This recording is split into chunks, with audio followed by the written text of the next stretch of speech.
पाठ 12 हमारे प्रमुख त्योहार। हमारा भारत देश विभिन्न त्योहारों का देश है। यहाँ दशहरा, दीपावली, क्रिसमस, ईद, रक्षाबंधन, ओणम, गुरु पर्व, पोंगल, होली, गणेश चतुर्थी, दुर्गा पूजा आदि त्योहार सभी मिलजुल कर मनाते हैं।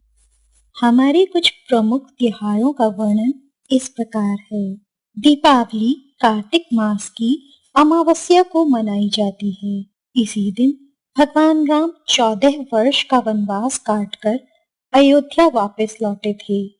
अपनी खुशी जाहिर करने के लिए अयोध्या वासियों ने इस दिन पूरे राज्य को रोशनी से सजाया था। यह त्योहार बुराई पर अच्छाई की जीत के लिए भी मनाया जाता है। लंका के राजा रावण पर विजय पाकर भगवान राम ने धरती को बुराई से बचाया था। दीपावली से कुछ दिन पहले लोग अपने घरों की साफ सफाई और रंगाई पुताई करते हैं। दीपावली के दिन लोग अपने घरों, कार्यालयों, मंदिरों आदि स्थलों को दीपमालाओं से सजाते हैं। लोग यह त्योहार अपने परिजनों और खास मित्रों के साथ मनाते हैं। इस अवसर पर वे एक दूसरे को मिठाइयाँ और उपहार देते हैं। बच्चे इस त्योहार पर नए नए कपड़े पहनते हैं और रात को आतिशबाजी करते हैं। क्रिसमस 25 दिसंबर को मनाया जाता है। इसी दिन ईसा मसीह का जन्म बेथलेहेम में हुआ था। इनके पिता का नाम यूसुफ तथा माता का नाम मरियम था। बाइबल ईसाई समुदाय का पवित्र ग्रंथ है। क्रिसमस को बड़ा दिन भी कहते हैं। इस दिन दुनिया के हर गिरजाघर में विशेष प्रार्थना के साथ क्रिसमस की खुशियां मनाई जाती हैं। इस दिन क्रिसमस ट्री सजाया जाता है। सांता क्लॉस बच्चों को अनेक प्रकार के खिलौने और मिठाइयां बांटता है। सभी लोग हर्ष एवं उल्लास से झूम उठते हैं, एक दूसरे को मिलकर बधाई देते हैं। ईद मुस्लिम समुदाय का प्रमुख त्योहार है। एक महीने रोजा रखने के बाद ईद वाले दिन हर घर में खुशियां मनाई जाती हैं। सभी नए नए कपड़े पहनकर नमाज अदा करने जाते हैं।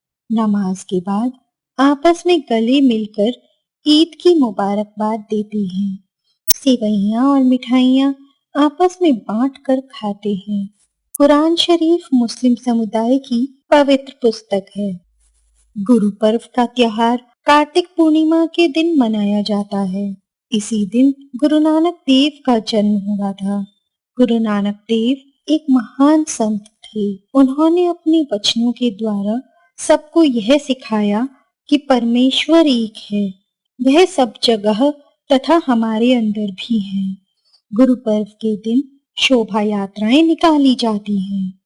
रात के समय गुरुद्वारों में शब्द कीर्तन तथा अखंड पाठ सुनने को मिलता है। गुरु ग्रंथ साहिब सिख समुदाय का धार्मिक ग्रंथ है। जन्माष्टमी भादो महीने की अष्टमी को मनाई जाती है।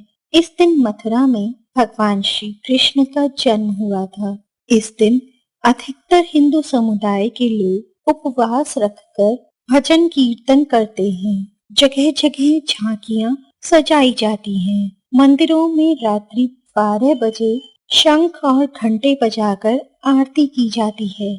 श्रीमद् भगवत गीता हिंदू समुदाय का एक पवित्र ग्रंथ है। पोंगल मकर संक्रांति के दिन तमिलनाडु में विशेष रूप से मनाया जाता है। पहले दिन इंद्र की पूजा कर भोगी पोंगल की खुशियां मनाई जाती हैं। दूसरे दिन सूर्य पोंगल को सूर्य की पूजा करके खिचड़ी का प्रसाद खाया जाता है। तीसरे दिन माट्टू पोंगल को गोमाता की पूजा की जाती है। ओणम राजा महाबली की याद में केरल में विशेष रूप से मनाया जाता है। राजा महाबली एक दानवीर राजा थे। उनकी राजधानी का नाम महाबलीपुरम था। उनका राज्य पृथ्वी, आकाश और पाताल तक था। एक बार भगवान विष्णु वामन का रूप धारण कर राजा बलि के पास पहुंचे। उन्होंने राजा बलि से 3 पग धरती दान में मांगी।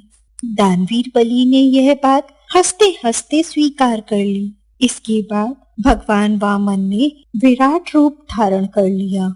उन्होंने 2 पगों में धरती, आकाश तथा पाताल नाप लिए। तीसरे कदम के लिए राजा बलि ने अपना सिर झुका दिया। इससे प्रसन्न होकर भगवान ने महाबली को पाताल का राजा बना दिया। उन्होंने बलि को वर्ष में एक दिन महाबलीपुरम आकर प्रजा का हालचाल देखने की अनुमति दी। माना जाता है कि राजा बलि इसी दिन अपनी प्रजा का हालचाल देखने आते हैं। प्रजा को खुश देखकर उन्हें प्रसन्नता होती है। इसलिए अपने राजा की खुशी के लिए लोग घरों के द्वार पर रंगोली सजाते हैं और खुशियां मनाते हैं। इस दिन लोग नए कपड़े पहनते हैं। इस दिन जगह जगह नौका दौड़ का आयोजन किया जाता है। सही विकल्प पर